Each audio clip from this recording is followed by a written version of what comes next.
Hello and welcome back to the UX Coach podcast. This is a show which is all about careers in digital design, user research and everything else that sits in between. In this episode, I am talking to Pete Winchester. Pete and I have known each other for quite some time now, and he recently posted about his experience of taking on a Design MBA or the D.MBA. I was really curious to know what that was and how it might differ from an MBA that you might have heard of people Six Sigma and all the rest of it, business speaky, talking about what benefit there might be in designers learning more about business. We got together at the beginning of September. Things were chaotic and busy for both of us. It was really great to be able to carve out a bit of time one day to sit down and talk about that, and also to sort of pick into some of the career decisions that Pete has made within the last 10 years as somebody who has gone from being a individual contributor in UX, moving into leadership and management roles with varying sizes of teams, then going back to being an individual contributor before finding himself where he is now as head of design. Let's get straight into the conversation. What are you doing today? What am I doing right now? What am I doing today? Today, I have been thinking about outcomes that we want from an upcoming new streams of product roadmap. So there's been a focus from product and engineering for a long time about outputs, deliverables, and now people are starting to think a little bit more holistically. So we had a starting conversation and I thought that needs more thinking. So I did some thinking about that. You mentioned there that you are head of design. What does that actually entail? Head of design, and I often now append that with brackets, product design and UX design and research, because I have a mixed team. I have a dedicated researcher. We have at Magix a dedicated researcher, some UX designers and some digital product designers as well. This is the second time you've taken on this kind of role. The last time was a similar position, right? A small team working on a single product. Reflecting on that time, what were you thinking about when you started looking for something as a practitioner again? Because you're stepping away from leadership. Yeah, good question. The leadership role I had previously at my last company, it was an opportunity that presented itself. So again, it was like, I guess a promotion you would call it, although I'm always hesitant to say that because you and I know that's also going to management is often a track change. The team at that company was, again, mixed discipline, but actually quite a lot larger because there was 50% of them were permanent people, and the company was a large corporate and also had a habit of employing contractors. They had a load of projects that needed delivering. I was then the most senior design person, without really thinking about it, the most senior design person within a digital team. And even that is a reflection of the maturity of that organization, because that digital team then sat in a wider sub-product team, and that wider corporate then, I guess that's almost the definition of a corporate, had a large product range. It was not a baptism of fire. That's probably an exaggeration, but it wasn't the easiest place to practice good design work. There was a lot of convincing of people, and actually it was a large 300-year-old old corporate that was doing pretty well, thank you very much. So actually coming in and promoting different ways of working and different ways of thinking, people weren't necessarily receptive, and departments weren't necessarily receptive to that. And actually there was already so much emotion that those things were hard to achieve. Taking that role at the time was actually a bit of an experiment, something I've been curious about. Yeah, curious, but not convinced that was a path or a track that it was definitely for me. So yeah, it felt like a safe, as well as a hard place to practice it, it also felt like a bit of a safe place. You know the stakeholders, you know the people around you, you know the industry, you know the products and all the rest of it. So as such, it's a new role, but not as new as it might be. So an environment that is familiar and is going to give you that confidence and the space to be able to try something and it not matter if it's not right. Yeah, and as such, you're kind of then expanding on your reputation. You know, as you start a new role, I was going to say you have to convince people. You have to kind of go in and set your reputation again. So I'd already done that. I'd already been there a while. I'd already proved to people that I was, had initiative, was enthusiastic, and all those other bits and pieces. And this is just my chance to step up and experience a different side of design and a different side of that design industry. Somewhere along the line here, you stepped back. Were you missing that more active role in the team? What happened? I think that's a great thought to think about. And I'm sure a lot of people who are exploring leadership have that same question, whether we call it an anxiety, a doubt, or just a genuine question.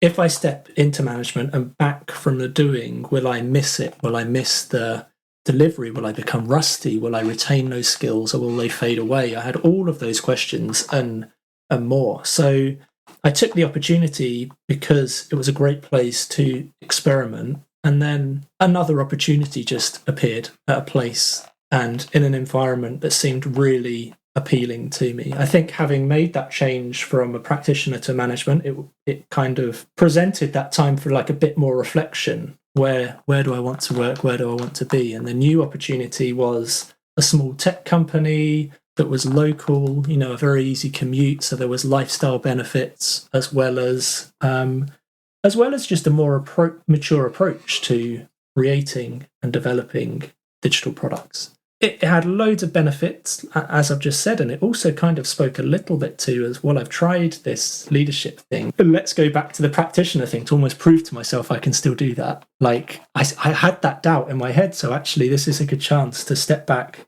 into that practitioner approach and prove to myself, can I still do it? Have I forgotten it all? Am I completely rusty?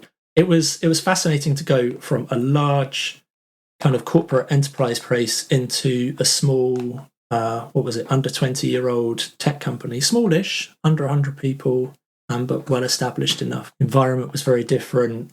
I'm still kind of bemused by, working on these giant transformation projects in a large corporate. You've got, I don't know how many people, 100, 200 people, so many project managers that you can't count them all.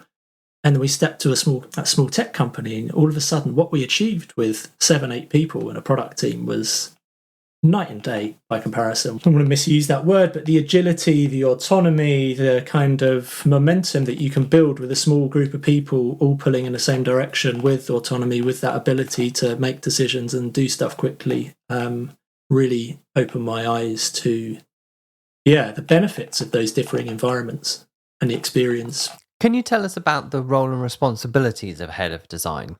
I always talk about 2 flavors, the responsibility of people or the responsibility of processes.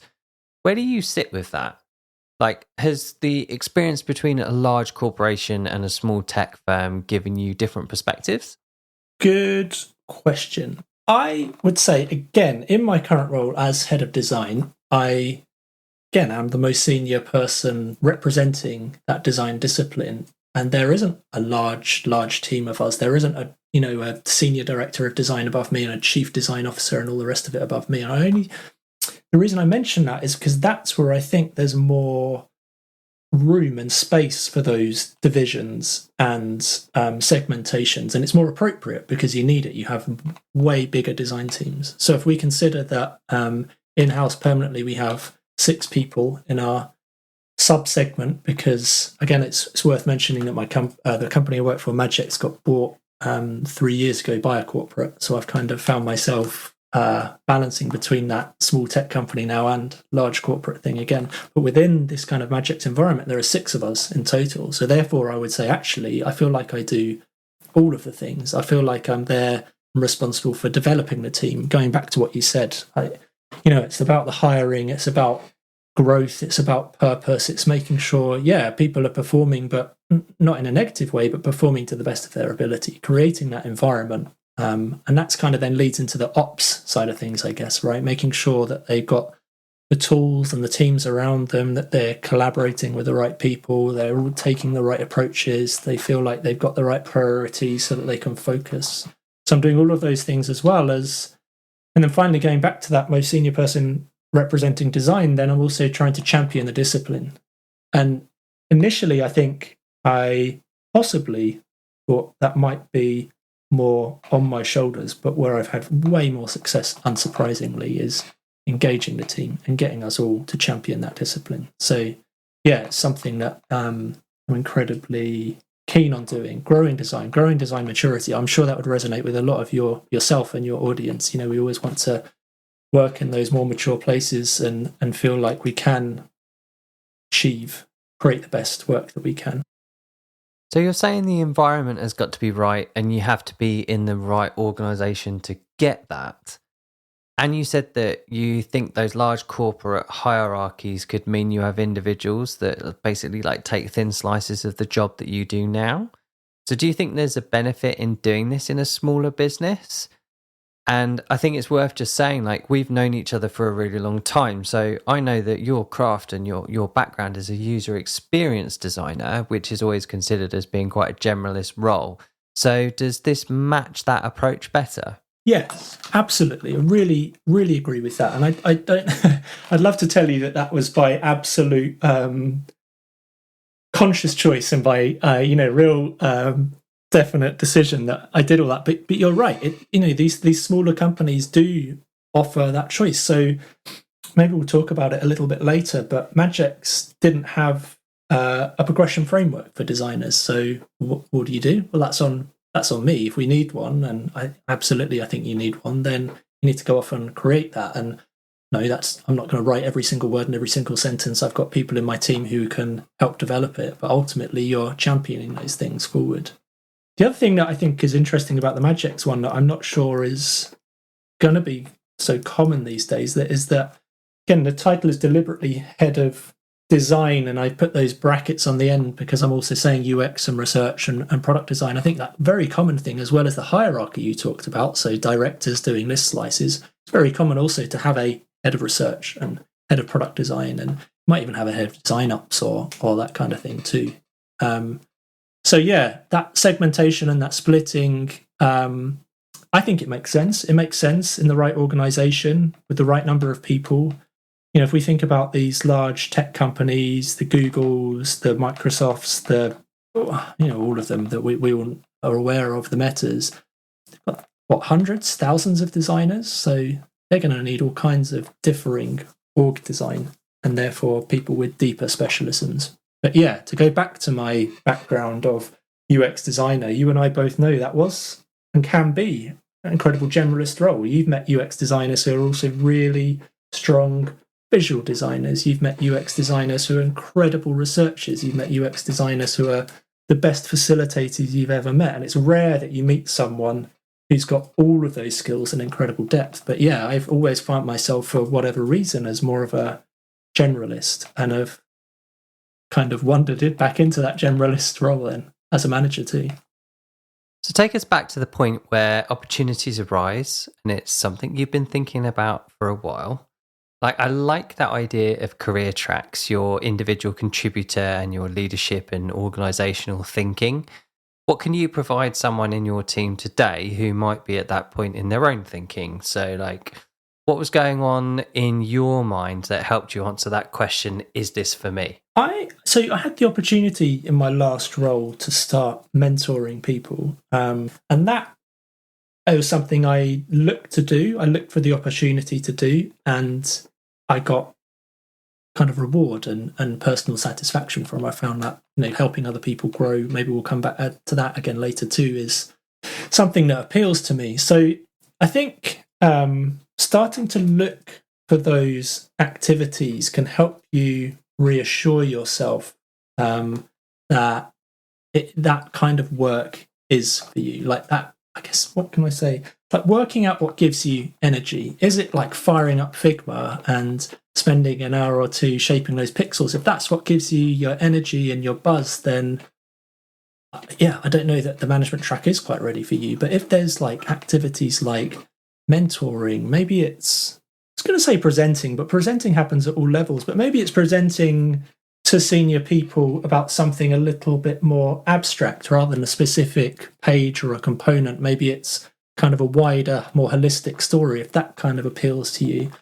Maybe it's that advocacy piece as well, that discipline advocacy piece that you might not always have the opportunity to do. Maybe it's that environment shaping. Maybe you're really conscious and aware of some of the gaps and growth areas. I think we could call them that in your environment at work, and you could see ways to improve them. I think all of those things, if they start to appeal to you and if they seem like something that would give you energy, then I think then you can start to have a little bit more confidence that that's a direction you could go in. Is there a point where you stop applying those skills to the input and output of things and instead using the same skills to analyze systems and organizations? Yeah. And I don't know if it's a cliche, maybe it's not fair to call it a cliche, but that the phrasing I've heard used is that you're almost getting a thicker Sharpie. You're no longer doing the detail. You're no longer responsible for the detail, but it's the bigger, fatter pen because you're drawing bigger picture things. You're right. The words you used are far more accurate. The systems and the organizations and the bits around it that make that design work. So let's talk about the main reason I brought you on the show, and that is your experience of completing a Design MBA or D.MBA. Was the trigger for that moving back into the leadership space? Because you did engineering at university, is that right? So how is this different to that traditional education experience? I went to university. I've got a degree in computer science. It's always kind of amusing to think back. My overwhelming reflections of that particular computer science course was that they were heavily encouraging everyone to be programmers or developers, as we would call them now, but I'm so old. They're strongly encouraging everyone that your job would likely lie in writing lines of code once you've finished university. And again, this could be on me, maybe as much as on them, but that whole concept of progression tracks, progression frameworks that you might start as a junior working alongside more senior people, that kind of thing wasn't really explained very well. But what we did do along the way as part of that computer science thing was some modules on human-computer interaction, was some other bits and pieces where we were touching interfaces and all the rest of it. But again, maybe I wasn't listening strongly enough, or maybe they just weren't explaining it quite well enough. But that wasn't really clear that could be a career and a role at the time. So, yeah, meandered for a while until I found my way towards design, user experience design. Right, same as me, really. So at the time, there weren't any formal degrees in user experience design or digital product design. Really, it's only within the last 10 years we've started to see private education and then public education catching up, right? Yeah, agreed. So, yeah, there weren't the courses around. That perhaps, from my perspective, I didn't have the visibility of the jobs and the opportunities. I think they were there. If you look back and you look at those more mature technology companies, I very much expect that Microsoft's been around for decades and decades. They very likely had all of those people on board. Yahoo, thinking back to those older tech companies. I was going to say IBM. Actually, I think they've done more of a journey recently where they've now got hundreds, perhaps thousands of designers on board with them as well and become far more mature from that approach. But yeah, there weren't the obvious courses available. There were some books. There were bits and pieces, but you had to do a lot of work to piece it all back together yourself. I don't think there was just an easy curriculum. It wasn't like you should know these things and that will set you off in this direction. I think that was really missing at the time, and it's therefore unsurprising that there's loads more of those courses now of differing value and differing benefits to people as well. So how does a master in business, is that what the MBA stands for? How does that fit into the whole making things and designing things and knowing how to put them together? Is it sort of following the kind of fuck you, pay me for designers thing? Is it for freelancers? Is it for enterprise only? No, but yes, in part. So I forgive me. I don't know much. I don't want to teach your audience to suck eggs, but should we start with what's an MBA? An MBA is a Master's of Business. Yeah, a Master's of Business Administration, and for the most part, as it's a Master's, don't quote me on this, but what are they? They were largely driven by American universities. I think they were like, again, correct me if I'm wrong on this, 600 credit modules, which would have taken you about 2 years to do because it's a master's. That's a lot of work. And it wasn't just the 2 years worth, it was the intensity that goes along with it. So I actually know someone who's done more recently an MBA. Where did they do it? Sydney University, or somewhere on that east coast of Australia. And yeah, it was brutal. But it was brutal for them, perhaps, because they were doing it alongside a job and a role. And perhaps that's part of the narrative around it. I think it's very, very common for people to start their careers and then say, there's a ceiling here. This MBA is going to open doors. These directors that I'm looking up at in the direction I want to go towards, they all have this qualification, or they're speaking a language that I don't feel I can communicate in effectively. And that's what draws people to those MBAs. Yeah, that's what an MBA is. It teaches you, I think, the classical ones, the traditional ones would take you through everything from strategy through to accounting and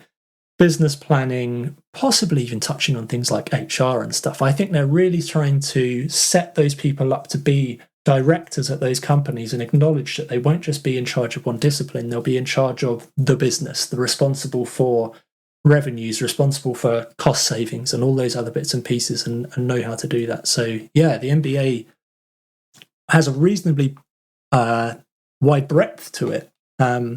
But that's not the design MBA. So I used to perhaps, in fact, it was incorrectly call this design MBA a mini MBA. And then I subsequently found out that you can do traditional mini MBAs, and they would just be provided by the universities that do full MBAs. And again, they have taken their slice, they have curated their curriculum to say, okay, you're not being able to afford for whatever reason to do the 2 years, time-wise, energy levels, all the rest of it, but we do this, and that will still help you and give you a flavour. But that, again, the design MBA was actually created by two people, Alan and Franz. So Alan had worked, both of them MBA qualified, traditional MBA qualified. Alan had gone and worked then with IDEO and been, immersed in this world of design and design thinking and working for all of these, I'm sure, incredibly interesting projects, and kept coming across designers with this gap then in their knowledge. And for him, it was an important gap and something that the designers could all benefit from, because it would enable those designers to then influence for the right reason. I think Alan has really good intentions behind it at heart, because he believes that designers will go on and do good. And to have designers at more senior levels in the company, they will be aware of this user centricity. They will have come from that user centricity. They would have been immersed in customer problems, and therefore having them at more senior levels in the company, you'd hope they'd be making more customer centric decisions. Yeah, he essentially had that design experience, he had that MBA experience, and he realized he kept meeting designers who were limited and had hit that ceiling. And therefore he worked to say, well, an MBA is an incredibly intimidating thing to take on financially, time-wise, like we just talked about. But actually, I think if I took these 6-7 concepts from it, I think if you could learn these and practice these and apply these, I think you would start to see a big difference in your role. Yeah, from that perspective, it just felt like it offered opportunities to me. And the other thing that gave me confidence is that I knew other people that had done it. So I was able to poke and approach, how did you find it? What was it like? Have you used it? All of those things. And it was nice to be able to catch up with them again afterwards and share similar perspectives and similar views, because the headline is, yeah, it was very useful. I'm very, very glad I did it. So what kind of stuff is going into this then? Because I would imagine that if you're doing a business course, it's a lot about economics and SWOT analysis, that kind of thing. Well, in fact, I can give you a really quick answer as to the kind of things that you get from it. So their approach was to say, well, there's loads that goes into an MBA, and to try and teach you all of it in like in a concise way is going to be unhelpful. So they went out and deliberately picked a few areas that they thought was best. So the first bit of that is the phrasing I think they came up with was business empathy or business discovery. So when you look at a competitor, and loads of your audience will be used to doing the competitor analysis from a user experience and a functionality and a UI perspective, but how can you look at your competitors through a different lens? So what's the arena that they operate in? And therefore, where are the gaps? Who are they actually competing with? Who do they think they're competing with? Who are you competing with? And through that business discovery, they just continue to give you lots of other bits and pieces. So where can we look up information about our competitors? How can we reflect on how they create products? This concept of a supply chain, what's happening in that wider industry around them? So how can we reflect on industry trends and wider trends that might change or create opportunities? And then how can we capture all of that into a really concise and valuable set? So, rather than creating the 500-page deck, what is it that we can create from this kind of statements from all of the above that will help convince people and help set a direction? So that was like an overview of the discovery side. They also then went into strategy, everyone's favorite word. Designers love adding the word product in front of strategy, and product strategy is everyone's favorite flavor of the month. And you'll have worked in companies where everyone just says strategy. And that was another trigger and a reason for me to do the course. It doesn't matter which job I've been in for the last 10, 15 years. Would love to use the word strategy, and I think it means something different to what they think it means. So I feel like I've got a far better understanding there now of what that really means. And kind of remaining modules, we touched on business models. So what works for some companies and why? How do they make money? What kind of business model? Let's pick on Spotify, for example. What is it? Aside from their subscriptions, how else are they making money? How are they generating revenue? They went into what they called prototyping with numbers, but that was a really just way to frame it for designers to feel more comfortable about it. It was kind of business cases and business design. How can you start to pull some figures together to work out and convince people of opportunities and cases? We talked about ways to measure all of this, all the metrics, it's talking about the more traditional financial ones and starting to feel comfortable about talking about P&Ls and profit and all of those things. They're not really scary words when you go into them. And then finally, this really kind of nice wrapped up area they called hypothesis driven design. So how do you use all of that to start coming back to those, putting the meat behind those proposals? You've gone off now and you've got loads of insight and you've got great idea on strategy and you've got all these other bits and pieces, ways to measure it. So how can you go off and de-risk these concepts? If someone gives you the green light, what do you do next? So this is very much an evolutionary step in your capability as a designer, period. If you think about how you've learnt by doing or observing in some cases throughout your career, this is an aspect of the job that you can easily be shielded from or even isolated from, because it's what someone in project management or the directors or someone else in the company does. 100%. Absolutely. And I think... if there's ever a thing that I wish they'd teach people before they get to that management level or thinking about the management level, is this kind of familiarity with a lot of those concepts. I think it's starting to happen more now. I think there is more content, and I think, as I kind of referred to earlier, that concept of product strategy is becoming way more popular a term, and therefore I've started noticing more product strategy courses and learn product strategy from us. So I think that is starting to happen naturally. But yes, it's almost you look back, you reflect, and you say, God, I wish I knew that then. Then that's just also a really good sign that you've learnt some good information, and you can see the value of it, because it gives you confidence that it's going to continue to be useful. So you've gone away and you've done this course, and now you're in that position that other people might have been around you in the past, where you get more about how the business operates and how to start to introduce that thinking. Are you finding yourself in a gatekeepy type situation here where you're holding on to these cards? How does this sort of like filter out to the rest of your team? No, I'm not gatekeeping the knowledge. and developing their team is something that's really important to me. A way we do that at Magix is I have at least this weekly session. We used to call it a design review.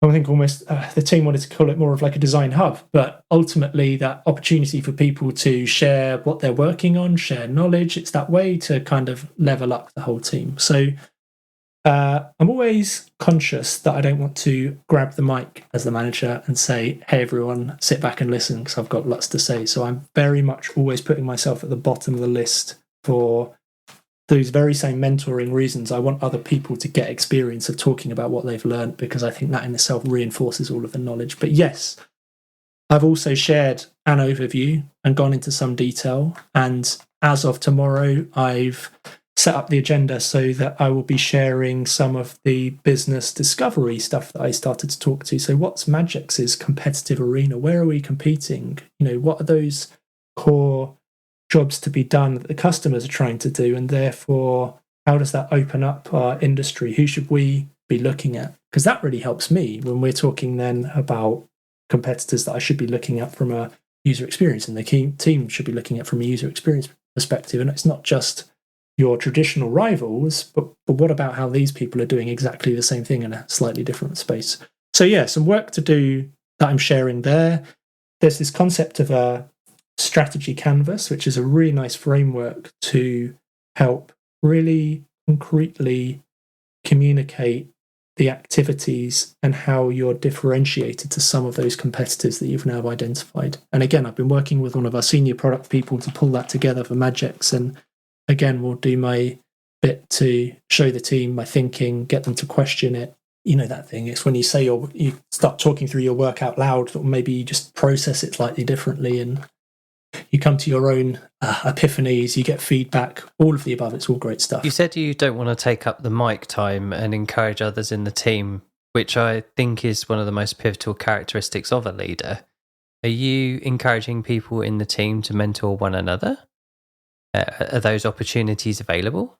I'm strongly encouraging collaboration, and therefore I think by default that comes down to mentoring. So there's some really, I don't know that we've used the word mentor, but it is by all intents and purposes that there's people in the team who are really strong with UX writing, and there's people in the team who have done it less, and therefore I'm getting those people to make sure they talk to each other and go to the people with more experience. So yeah, that is mentoring. I just haven't referred to it as such. We've got someone in our team with a wealth of experience in research. So when my team's thinking about research, I make sure they go and talk to them to bounce ideas off them to get that kind of feedback.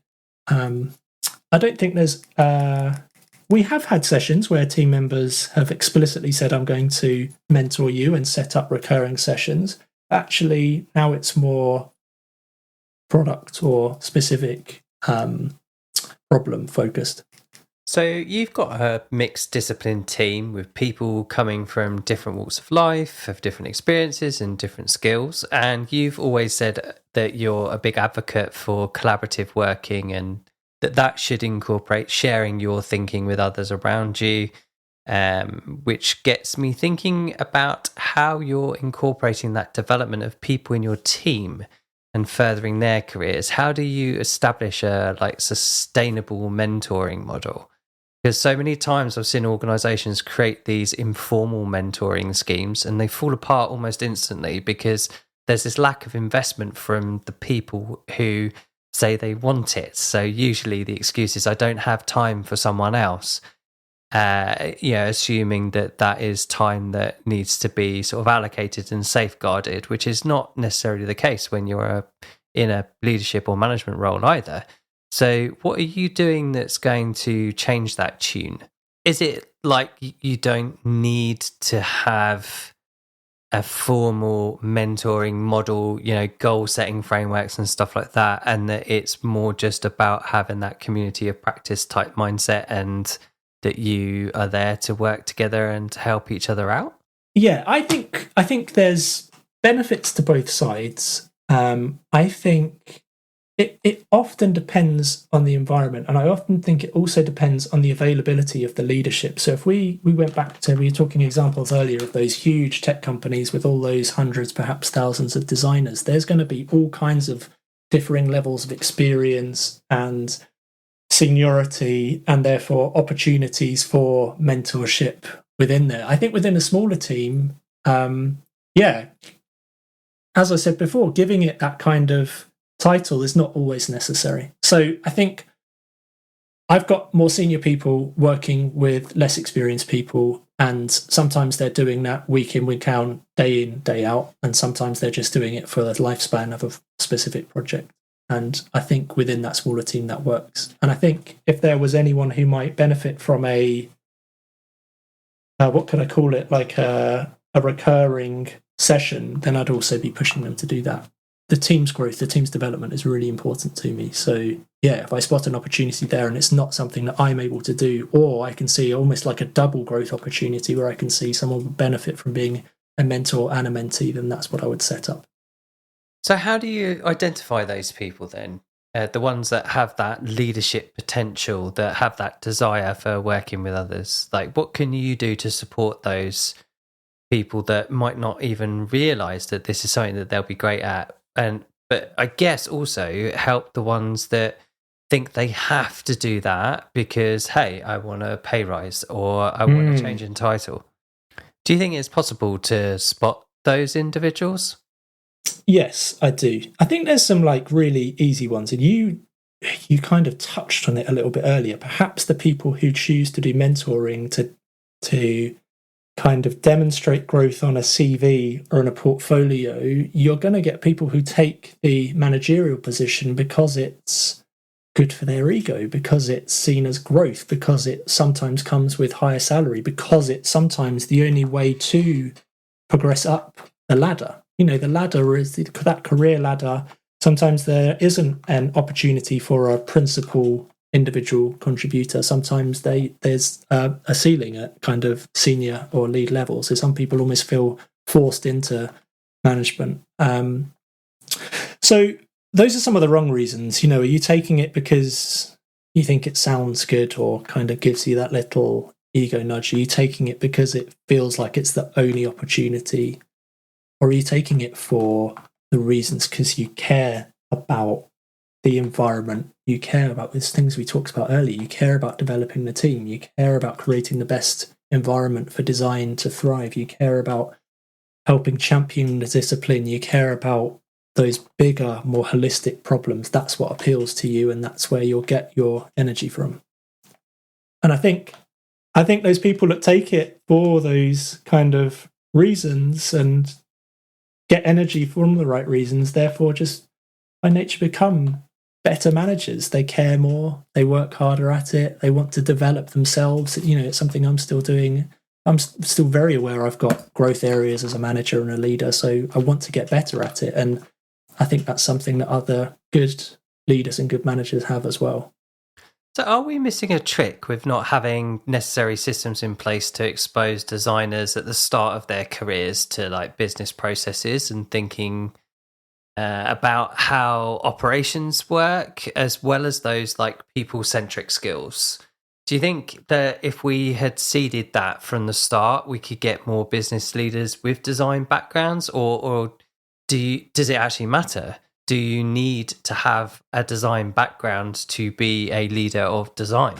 That's a really, really good question. I think in some regards that is true. And again, if we think back to the reason things like the MBA exists is because once you get to that seniority of the organization, maybe your background was finance, maybe your background was marketing. There's lots of people in those C-level positions. They couldn't start out as a junior CEO. They had to kind of work their way up through whatever discipline, and therefore they're not discipline specific anymore. So from that perspective, that suggests that, yeah, there is a manager and people who are good at managing, and the discipline is less important. I'm trying to work out, I don't have a strong opinion on whether design leaders should have a really good grasp of design.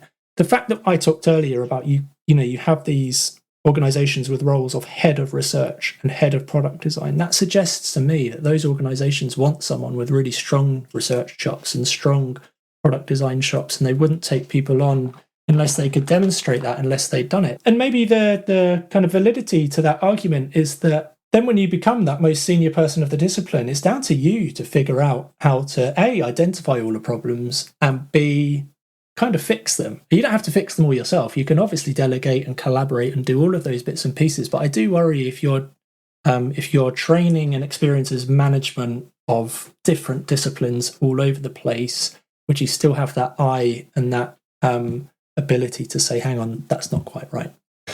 And maybe, those are blind spots for you that you can then address. Maybe if you surround yourself with the right seniority of individual contributors, it becomes less of an issue again. So if you've got a really strong researcher individual contributor and a really strong product design person, then actually that person above them can say, like, your responsibility is to the discipline, is to the way the discipline is practiced. Like, if you see a low quality thing, it's on you to shout it out, and I'll just help you address it as a, I don't want to say generic manager. That sounds less appealing. But yeah, as a manager.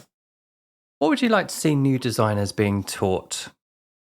Like, where do you think the knowledge and capability gaps in design and design services are starting to emerge?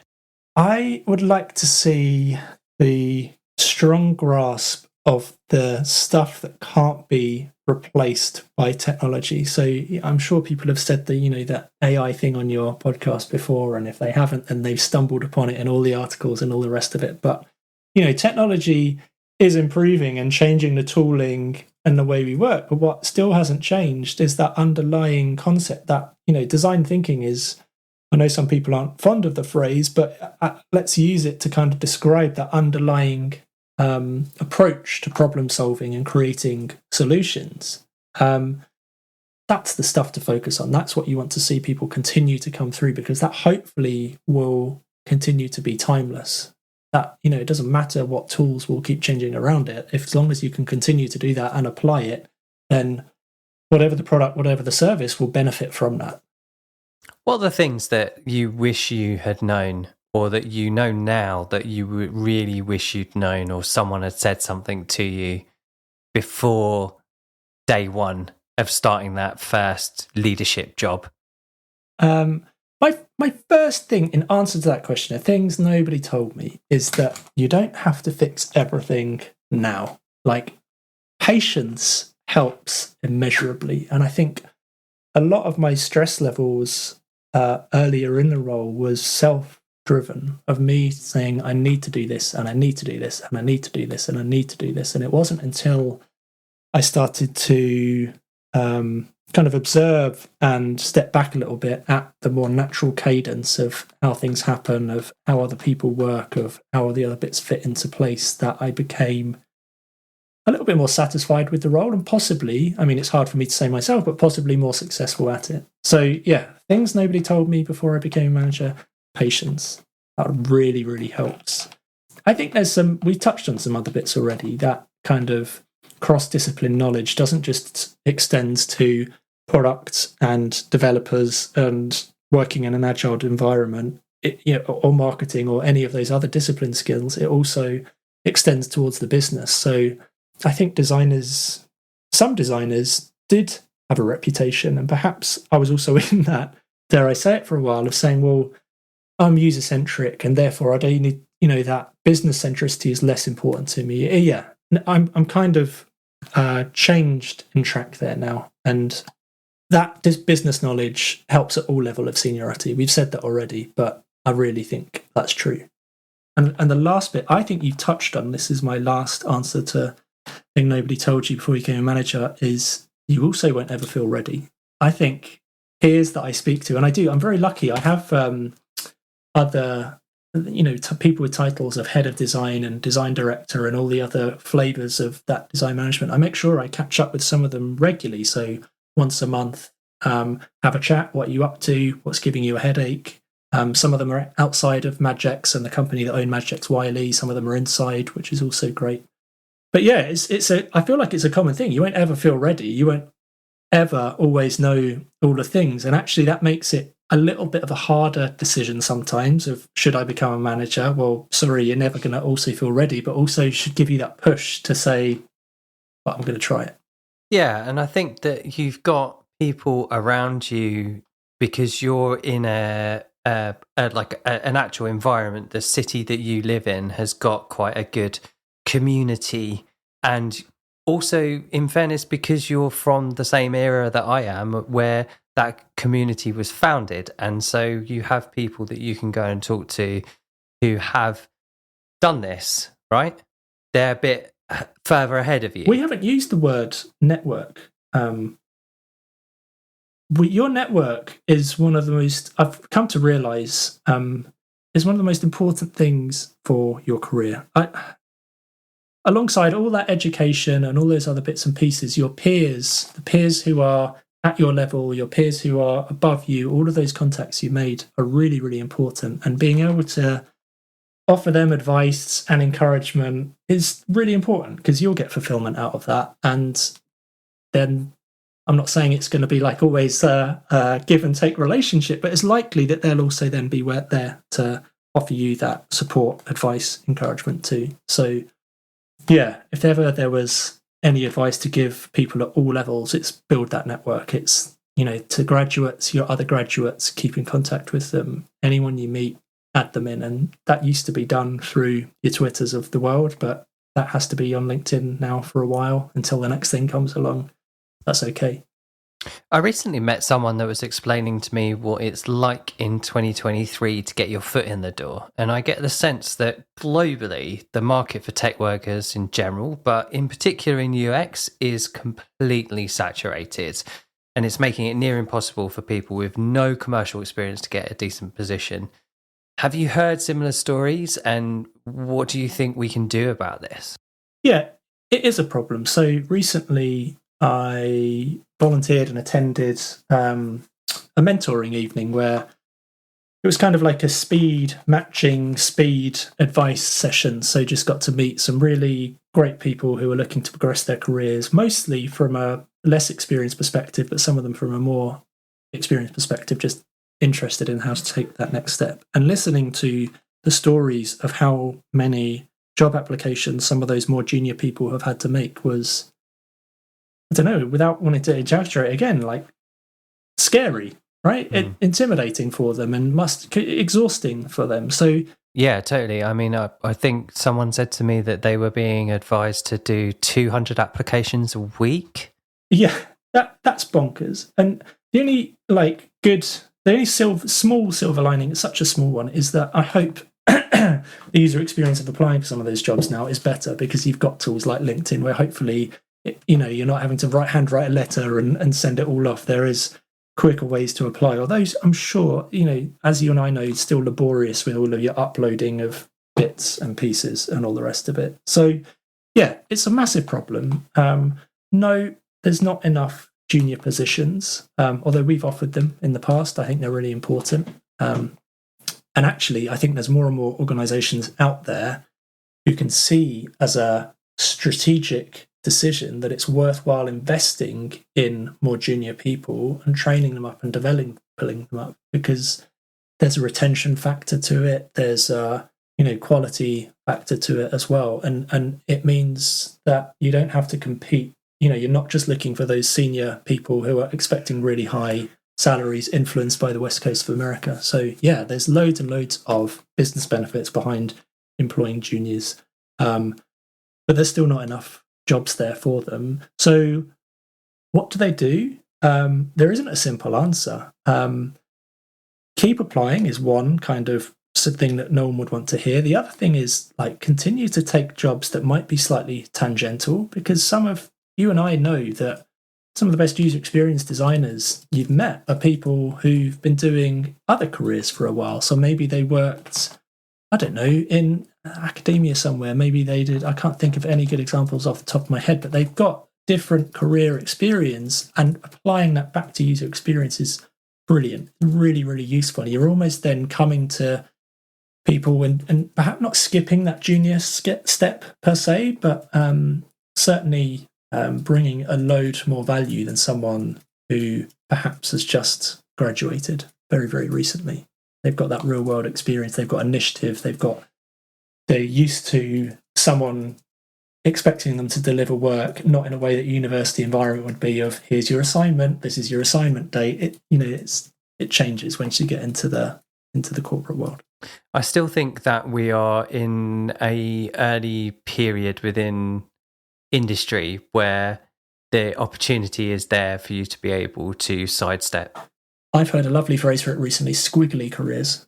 And that belongs to, I'm so bad, I should have all of these people's names. But if you Google squiggly careers, you will find the, I don't know if I want to call them career coaches, because again, that could be mislabeling them. But there are two ladies who've got a book, they've got training, they've kind of acknowledged that all of the best career advice and best career training was only happening to people once they reached director level. So they said, that's completely wrong. We want to democratize all of this great advice and education. And it's absolutely okay to have this squiggly career. Like, that concept of a career ladder is this weird brainchild of the 1950s, where you had one person at work and another person at home running the house. And you were, those roles were ahead of you, the junior, the mid, the senior, the manager, and all the rest of it. And the world doesn't work like that anymore. So yeah, I don't know if it helps. I've got a squiggly career. I think you've got a squiggly career, to use their phrasing. And I think there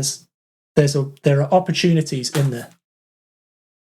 If people would like to talk to you more about some of the stuff that you described today, just pick your brains on things or see what you're up to, where can you be found? Because you're pretty quiet when it comes to sort of I guess what we would call traditional social media now, the Twitter, is it? Blue Sky, Mastodon, whatever it is. Where are you? Where are you online? Well, if you'd asked me a year ago, then I would have been talking about Twitter, or X as it's now known. But yeah, to answer that question today, then LinkedIn is the place that I probably spend most of the time, because of who doesn't own it, and because the way that the algorithm presents content to me feels way more relevant. So yes, I know LinkedIn has its flaws, and I know it's seen as kind of corporate, starchy. I think the kind of nosedive of the other social networks has helped give it some kudos. So yeah, if people want to find me, contact me on LinkedIn. I like reaching out to new people. I like adding new people. Come and chat. Nice. And presumably you're able to do that, like chat to you, even if your name isn't Andrew, because you do collect Andrews with Pokemon. I mean, that is true. It's niche. But yeah, it's true. I do have quite the repertoire of Andrews in my life. Although not connected as many as I'd like to over the last year or two. I'm always on the lookout for more Andrews. So if your name's Andrew, you're coming in. If it's not, then you may need to check back. Yeah, please get in touch. Please get in touch, anyone, but especially if your name is Andrew, because I'd like to add you to my plethora of Andrews. So there we go. I say the same thing at the end of every episode, so if this is not your first time, you will have heard this before. You can either press pause, stop, move on to the next podcast in your list, or actually take me up on the offer. This podcast is all about people's careers, and something that I really wanted to be able to do with this is use this platform as a way for you to be able to share your voice with others, because all of our experiences have meaning and value to somebody. You might not think that right now. Trust me when I tell you, being able to hear other people's stories, why you're here in the first place, is because it matters and it really makes a difference. It inspires people. It gives you ideas and ways of being able to take the next step, wherever that might be at that point in time. So if you would like to be a guest on the podcast, please do go over to theuxcoach.com, check out the podcast pages and get in touch with me. Alternatively, you can always email me, Andy@theuxcoach.com. I'll be back at some point in the future with another interview with another fantastic person from this wonderful community that we are all part of. So give yourselves a pat on the back and a round of applause.